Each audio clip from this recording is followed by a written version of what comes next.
오늘 요한복음 2장 1절 이하 첫 표적의 의미를 삶으로.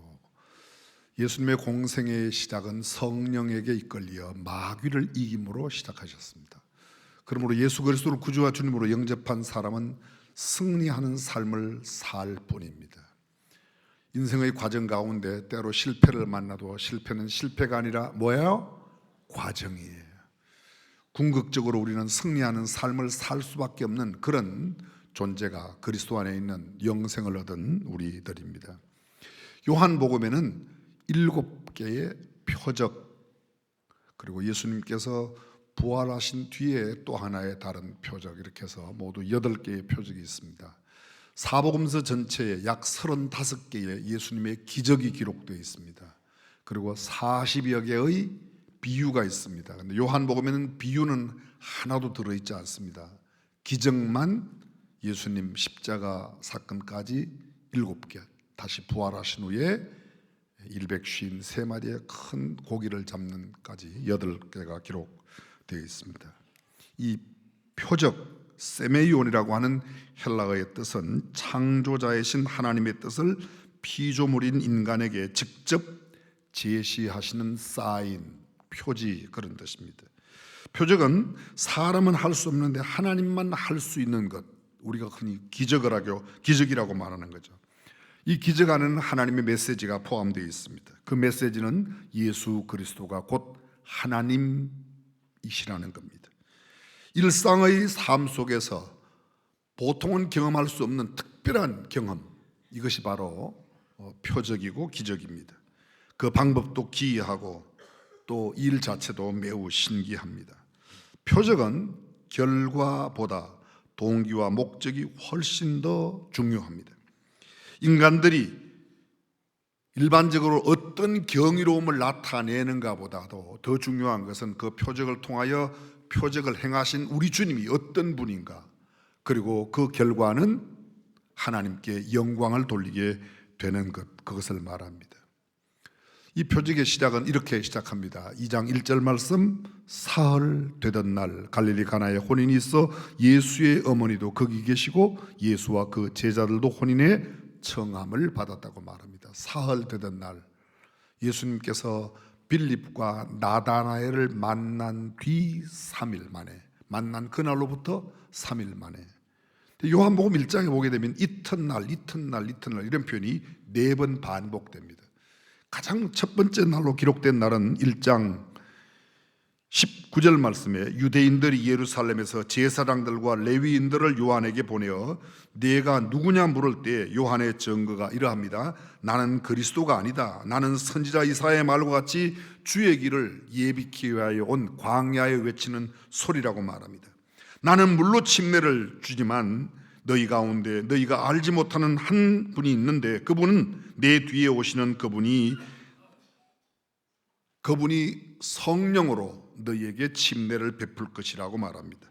나는 그의 신발끈을 푸는 것도 감당할 수 없다고 이야기합니다.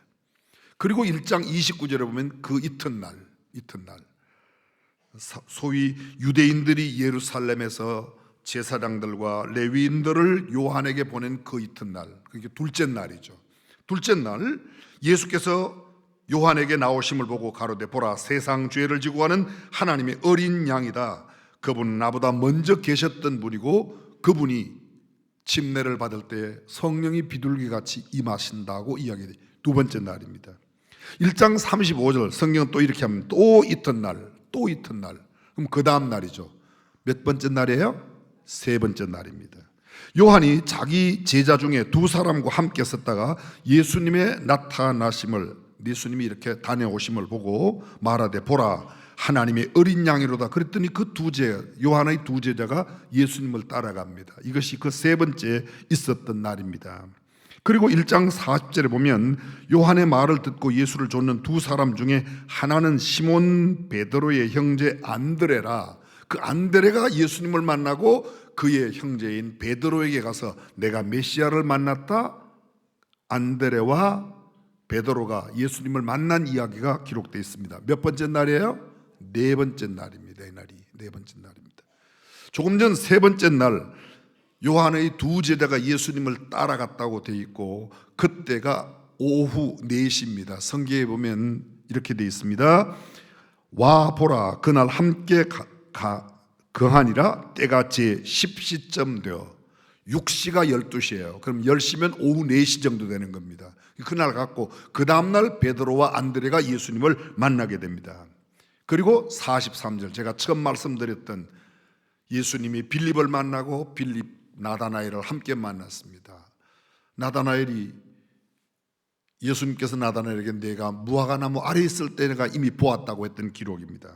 그리고 오늘 보면 사흘째 되던 날, 자 5번째 날 되던 날부터 시작해서 닷새, 엿새, 이래 소위 구약적인 시간으로 예수님은 구약 시대를 사셨습니다. 신약의 시대는 예수님이 십자가에 못 박히는 순간부터 은혜의 시간으로 열려지는 겁니다. 예수님은 율법 시대를 사시는 거예요. 그 7번째 날은 구약의 개념의 7번째 날은 무슨 날? 안식일입니다. 사도 요한은 이 요한복음에 기록하면서 안식일이라는 기록을 계속하고 있습니다. 요한복음 5장 9절 그 사람이 곧 나와서 자리를 들고 걸어가니라. 이날은 안식일이니 예루살렘 양문 곁에 히브리 말로 베데스다 못가에 38년 된 병자가 고침을 얻고 걸어간 날, 그날이 안식일입니다.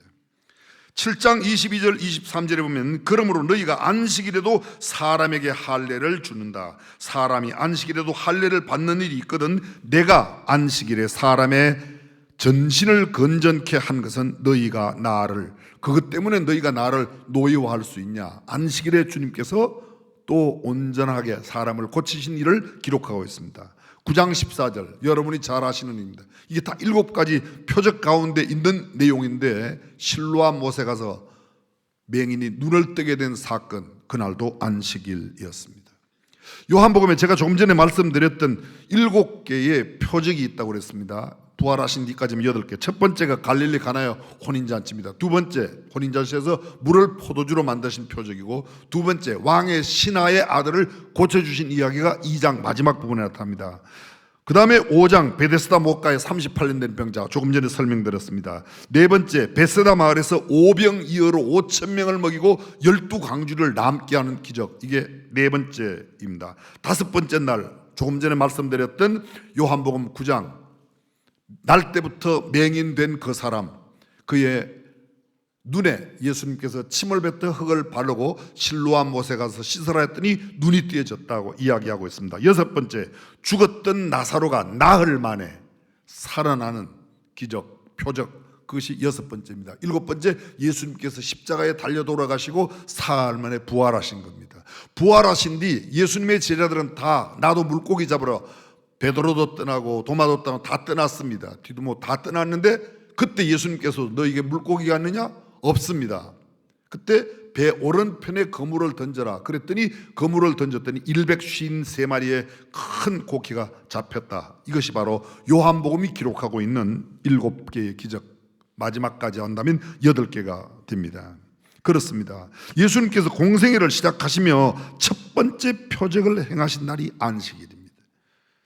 그날이 바로 가나의 혼인잔치에서 물을 포도주로, 여러분 이 안식일 날, 신약의 개념으로 말하면 안식 첫날, 우리가 말하는 주일입니다. 예수님의 이 놀라운 신약의 개념 주일은 기적의 날입니다. 예배의 날입니다. 주님의 날입니다. 표적의 날입니다. 가정에서 기적을 경험하는 날입니다.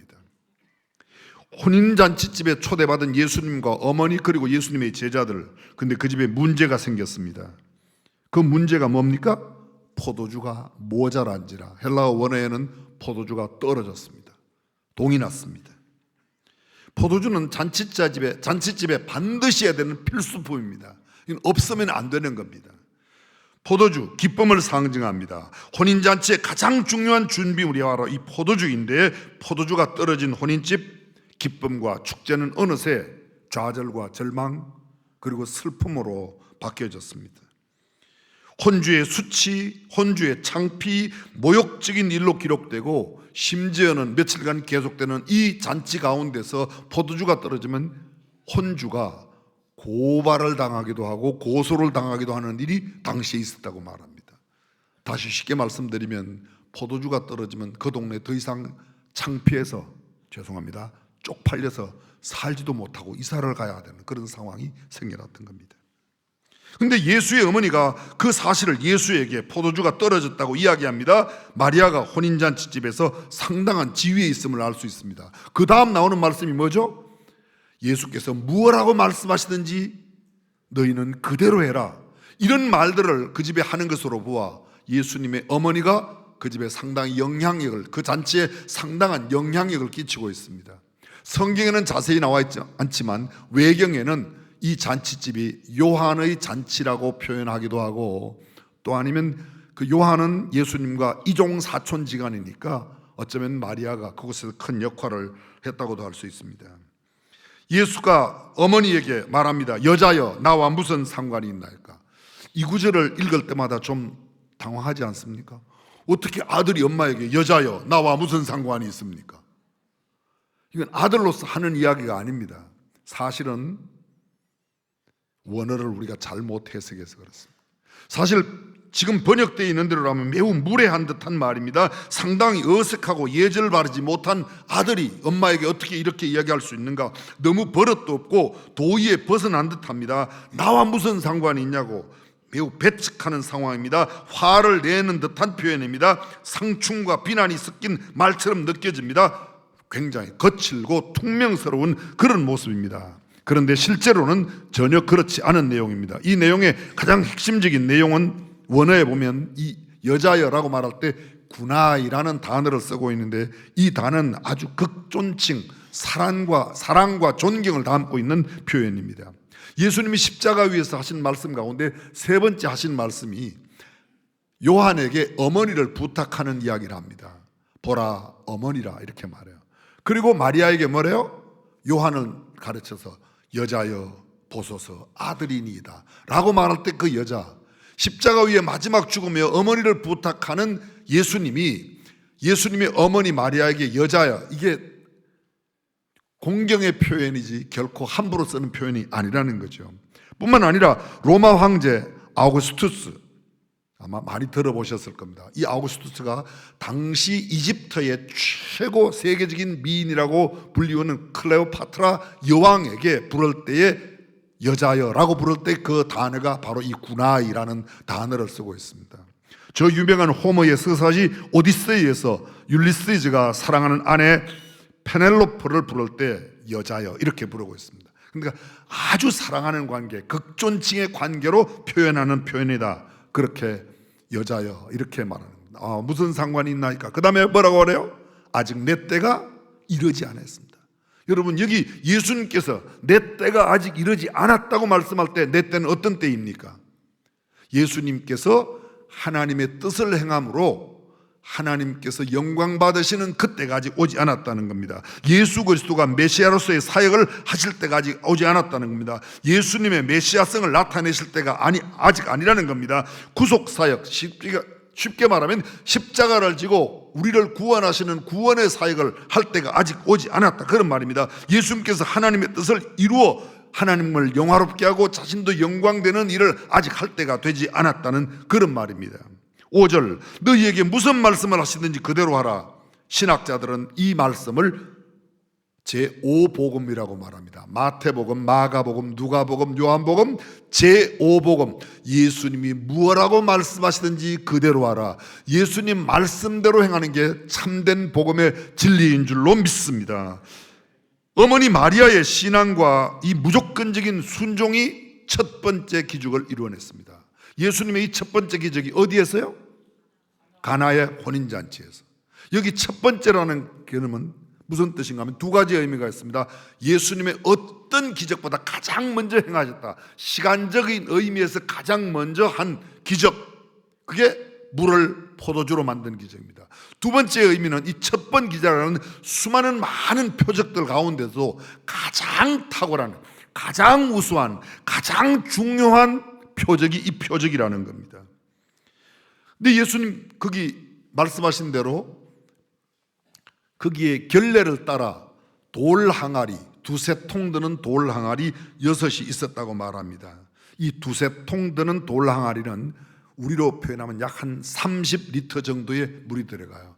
8 내지 9갤런 정도의 양을 담을 수 있는 통이니까 리터로 계산하면 한 30리터. 근데 몇 개가 있습니까? 10개가 있는 거죠. 10개가. 엄청나게 많은 겁니다. 이렇게 되는데 6개가 있죠. 6개가. 항아리가 6개 있습니다. 30리터 6개. 몇 리터 전부 다? 180리터요. 180리터. 1.8리터짜리 100병의 물이 들어갈 수 있는 굉장히 많은 양이죠. 그런데 이 물이 뭔가 하면 결례, 깨끗할 결자 예도예자입니다. 깨끗하게 만드는 예식에 쓰여지는 물이에요. 여러분이 잘 아시는 대로 팔레스타인 땅은 아주 건조한 땅입니다. 먼지가 많이 일어납니다. 그들의 신발은 우리의 신발과 다릅니다. 샌들을 신고 있습니다. 그래서 낮에 걷고 들어오면 언제나 집에 들어가면 발을 닦습니다. 손도 닦습니다. 손을 닦을 때는 위로 손을 들고 물을 위에서 부으면 밑으로 이렇게 내려가죠. 팔꿈치까지. 두 번째 씻을 때는 물을 부으면 손을 아래로 내려서 손을 밑으로, 그리고 마지막 세 번째 손을 닦도록. 발과 손을 닦는 물통 그곳에 6이 있는데 그곳에 물을 아구까지 채우라고 말합니다. 항아리에 물을 채우라 하신 즉 아구까지 채웠습니다. 그 다음 예수님 또다시 이제는 그 물을 떠서 연회장에게 갖다 주어라. 이 연회장은 잔치의 전체를 주관하는 사람입니다. 이 사람 사회도 보고 잔치를 주관하고 물로 된 포도주를 그에게 갖다 주니까 그 맛을 보는데 깜짝 놀랐습니다. 보통 사람들이 처음에는 좋은 포도주를 주어서 취하게 되면 낮은 포도주를 내는데 이 집엔 더 좋은 포도주가 나왔습니다. 근데 연회장은 이 포도주가 어떻게 생겨난지 알지 못하지만 집안 하인들은 그 내용을 알았다고 말합니다. 연회장의 감동과 극찬이 쏟아져 나옵니다. 신랑을 불렀습니다. 사람마다 좋은 것 내고 나쁜 것, 낮은 것을 뒤에 내는데 어떻게 이 집에는 더 좋은 포도주를 아직까지 두었냐고 이야기합니다. 기적은 여기서 끝납니다. 그런데 그 표적에 대한 결론 11절 말씀, 예수께서 이 처음 표적을 갈릴리 가나에서 행하여 그 영광을 나타내심에 제자들이 그를 믿으니라. 자, 처음 이런 말씀 드렸습니다. 표적은 그 결과로 사람들이 경이로운 것을 보이는 것보다 이 표적을 통하여 표적을 행하시는 그 예수님이 하나님이심을 나타내고, 성경은 이렇게 말합니다. 또 영광을 나타내셨다. 결론 11절, 그 영광을 나타내심에 제자들이 그를 믿으니라. 그럼 이렇게 됩니다. 표적, 하나님의 영광이 나타나고 사람들은 그 예수님을 하나님으로 믿게 되었다는 겁니다.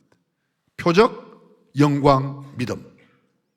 순서는 또 바뀔 수도 있습니다. 그 표적, 믿음으로 행하여졌고 하나님의 영광을 나타내는 모습입니다. 자, 예수께서 행하신 이 첫 번째 표적의 의미를 오늘을 살고 있는 저와 여러분에게 어떻게 적용하여 우리의 삶을 어떻게 살아야 할 것인가, 어디에 이 기적을 우리가 적용해야 되는가, 한 두 가지만 강조드리고 싶습니다. 첫 번째, 이 첫 표적에 장소와 때가 주는 교훈이 있습니다. 아주 간단하게 대답하면 이 표적이 어디에서 일어났습니까? 가나의 혼인집에서입니다. 가나의 혼인잔치집에서, 쉽게 말하면 가정에서 일어났습니다. 잔치집입니다.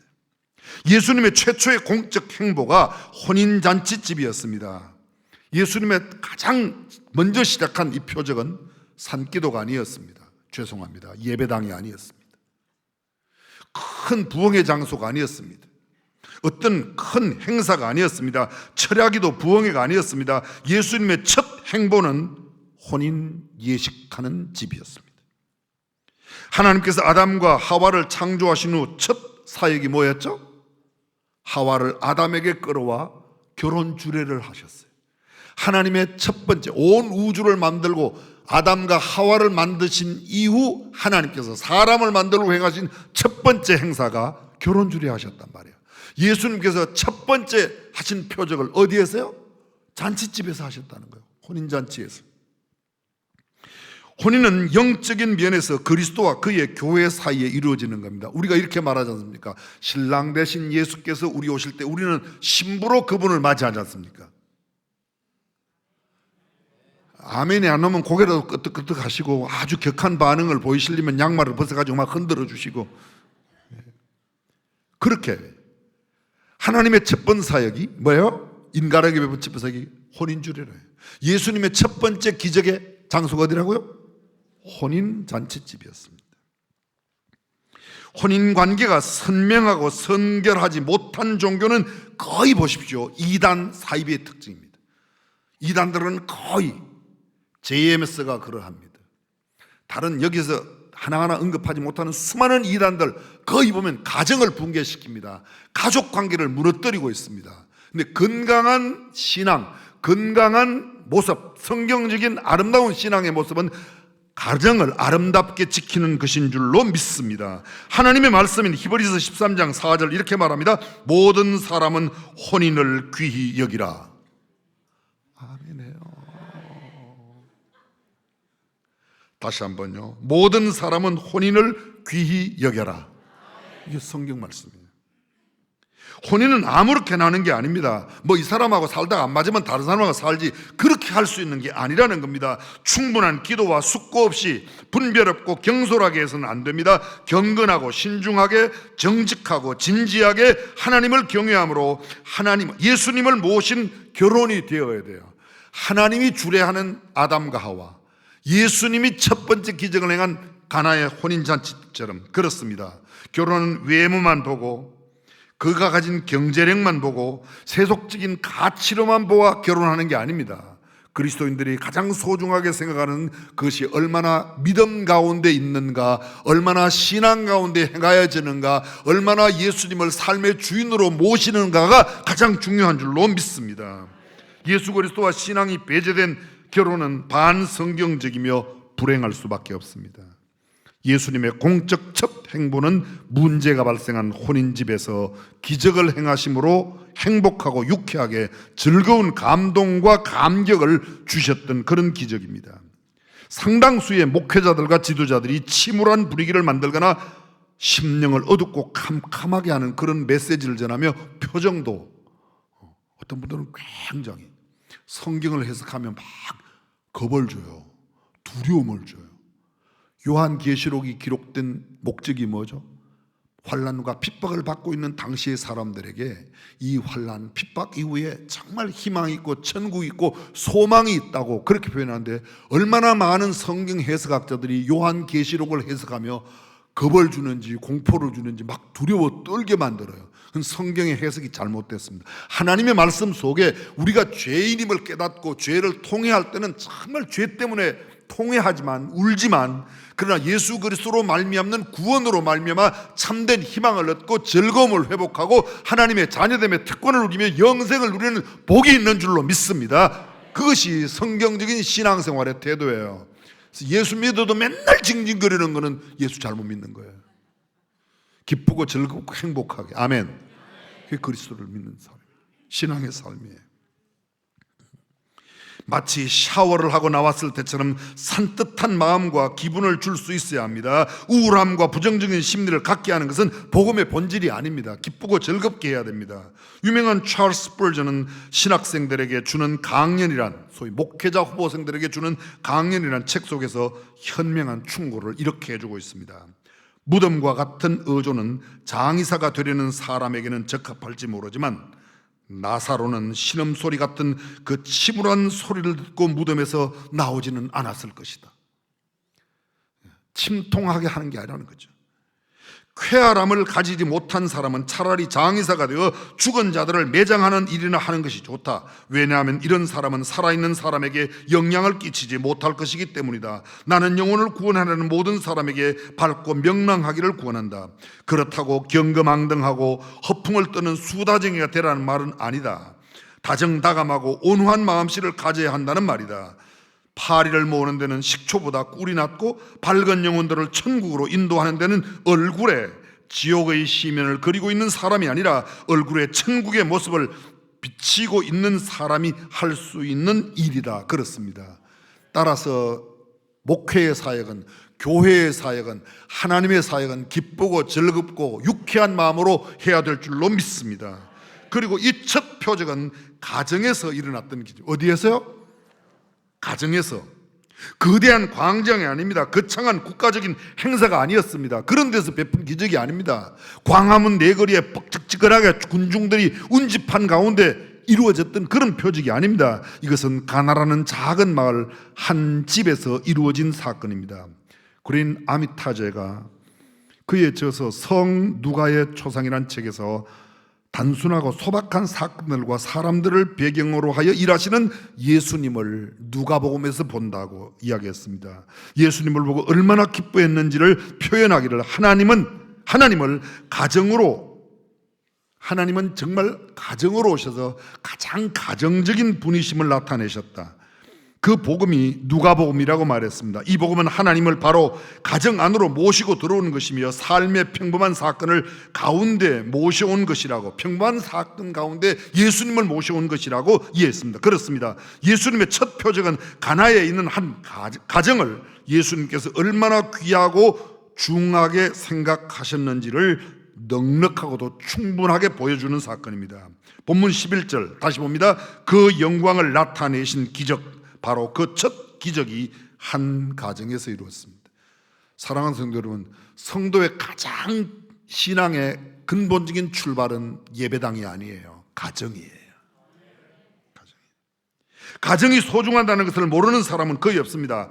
그러나 대부분의 사람들은 어떤 낯선 사람들의 모임에서보다 훨씬 더 무례하고 상스럽게 불친절하게 가정을 꾸려갑니다.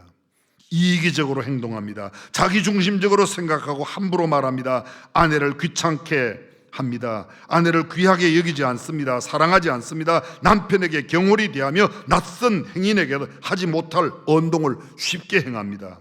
우리의 비극이 여기에 있습니다. 그냥 쉽게 말씀드려 볼게요. 가끔 가서 식당에서는 밥 먹으면서 밥 차려주는 그 식당 서빙하는 자매나 아주머니에게 윙크하고 막 팁 주고 맛있다고 막 칭찬해요.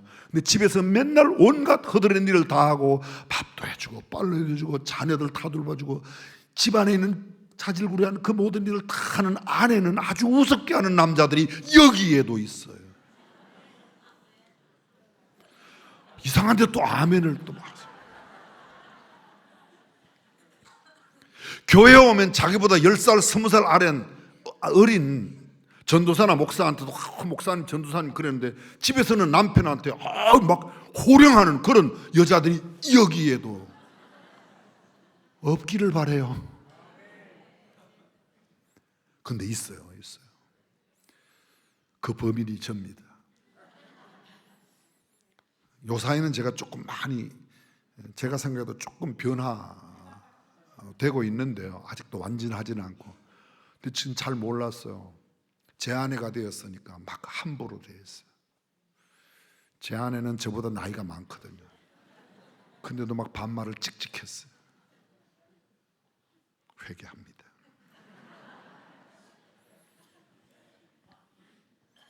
사랑하는 성도 여러분, 처음 본 길에서 만난 사람에게는 그렇게도 공손하면서 집안에서 내가 가장 귀하게 여겨야 할 그 아내를 가장 존귀하게 생각할 그 남편에게 함부로 하지 않겠지 않습니까?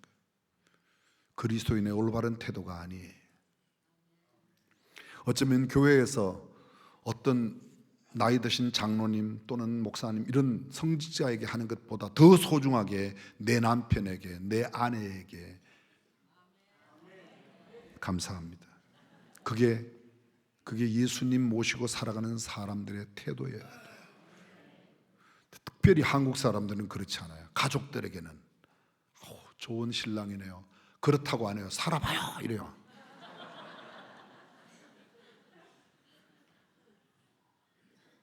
아내가 예쁘시면 네, 저도 그렇게 생각해요. 이렇게 말해도 괜찮아요. 근데 이거 예쁘긴 뭘 예뻐요. 당신 마누라가 더 예뻐. 뭐 어떻게 그렇게 말을 이상하게 합니까? 여러분, 예수님의 첫 번째 표적은 가정에서 시작하셨어요. 우리는 잊어서는 안 됩니다. 예수님께서 영광을 나타내신 첫 번째 표적을 행하신 곳이 작은 마을 가나에 있는 가정에서였다는 것을 꼭 기억해 두시기를 바랍니다. 두 번째, 이 첫 표적은 예수 그리스도의 전능하심과 그 전능성이 갑자기 찾아온 수치와 모욕의 혼인집을 완전한 감동과 축제로 기쁨으로 바꾸어 놓았다는 거예요. 예수 그리스도의 전능하신 능력은 물을 포도주로 만드신 기적입니다. 도저히 인간은 할 수 없는 일입니다. 과학과 이성으로 이해가 되지 않습니다. 정치, 경제로 풀 수 있는 문제가 아닙니다. 문화, 예술로 설명할 수 있는 사건이 아닙니다. 여러분, 물이 포도주로 바뀐 걸 어떻게, 무슨 예술로 표현합니까? 무슨 말로 표현할 수가 있겠습니까? 이게 가능합니까? 논리와 철학이 납득할 수 없습니다. 물리적인 힘으로 AI 기술이 아무리 발달하여 운전사가 없어도 자동차가 움직일는지 모르지만 불행한 가정이 행복하게 되는 일은 우리 주님의 역사 이외에는 아니 될 줄로 믿습니다. 오직 하나님만 하실 수 있는 기적, 인간적인 사고와 상상으로도 관해낼 수 없는 그 일 예수께서 행하셨습니다. 보십시오. 예수님께서 이 물을 포도주로 만드는 기적에 뭐 항아리를 가서 만졌어요? 물을 이렇게 물에다가 손 한번 넣었다가 끄집어내니까 그게 포도주로 바뀐 게 아니지 않습니까? 그 앞에서 물아 포도주로 바뀌어라 뭐 이런 게 이게 아무것도 없었습니다. 그냥 채워라, 갖다 주어라, 그 말씀 한마디에. 오늘도 마찬가지입니다. 주님의 말씀을 절대적인 권위로 믿고 따르는 사람들에게 이런 놀라운 기적이 일어날 줄로 믿습니다. 인생의 역경을 지나고 계십니까? 내 지혜와 경험으로 어찌할 수 없는 칠흑 같은 밤을 보내고 계십니까? 내 힘과 능력으로 풀 수 없는 문제 때문에 번민하고 고뇌하고 계십니까? 너무도 외롭고 고독하여 이제는 나뿐이라고 하는 그런 좌절과 절망의 늪에서 허우적거리고 계십니까? 전능하신 주님께 맡기십시오. 그분은 우리의 모든 문제를 해결하여 주실 줄로 믿습니다. 주님은 말합니다. 너희 염려를 다 주께 맡겨버리라. 아무것도 염려하지 말고 오직 너희 구할 것을 감사함으로 하나님께 아뢰라. 그래야면 모든 지각에 뛰어나신 하나님의 평강이 그리스도 예수 안에서 너희의 마음과 생각을 지키시리라. 아멘. 그럴 것입니다. 이런 전능하신 하나님을, 이런 전능하신 주님을 우리 주님으로 우리 안에 모시고 살아가는데, 우리 가정에 모시고 사는데 우리 집은 맨날 2차 3차 대전이 일어나고 있다.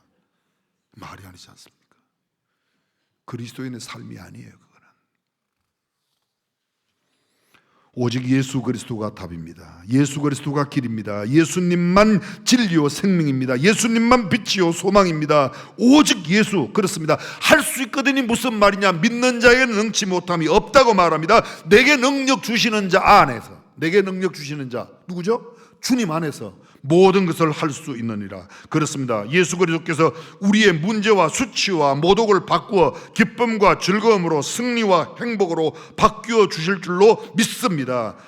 포도주가 떨어진 혼인잔치집 같은 우리의 삶, 거의 초상집으로 변해버렸고 수치와 모욕 때문에 살 수 없습니다. 멸시와 경멸의 대상으로 전락될 그런 위기 앞에 있습니다. 정말 쪽팔려서 이 동네 더 이상 살 수 없는 그런 상황이지만 주님이 정말 주인 되셔서 주님의 능력이 우리 가정, 우리 삶 속에 내 안에서 일어난다면 나는 얼마든지 새롭게 회복될 수 있는 줄로 믿습니다. 예수님께서 이 모든 문제와 염려, 걱정, 조롱을 한순간에 기쁨으로 바꾸어 주십니다. 소망으로 바꾸어 주십니다. 복으로 바꾸어 주십니다. 그래서 사람들이 놀랍니다. 이 집은 갈수록 점점 더 좋은 포도주가 나오네. 무슨 뜻인지 알아듣는 사람만.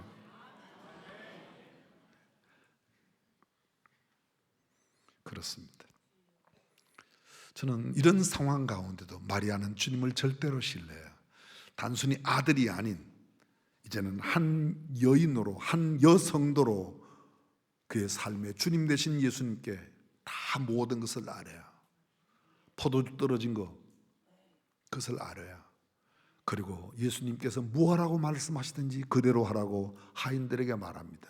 기적은 여기에 있습니다. 사랑하는 성도님, 내 이성과 논리로 계산하지 마십시오. 하나님의 말씀을 그대로 받아들이고 하나님의 말씀대로 행하면 오늘도 물은 포도주로 바뀔 줄로 믿습니다.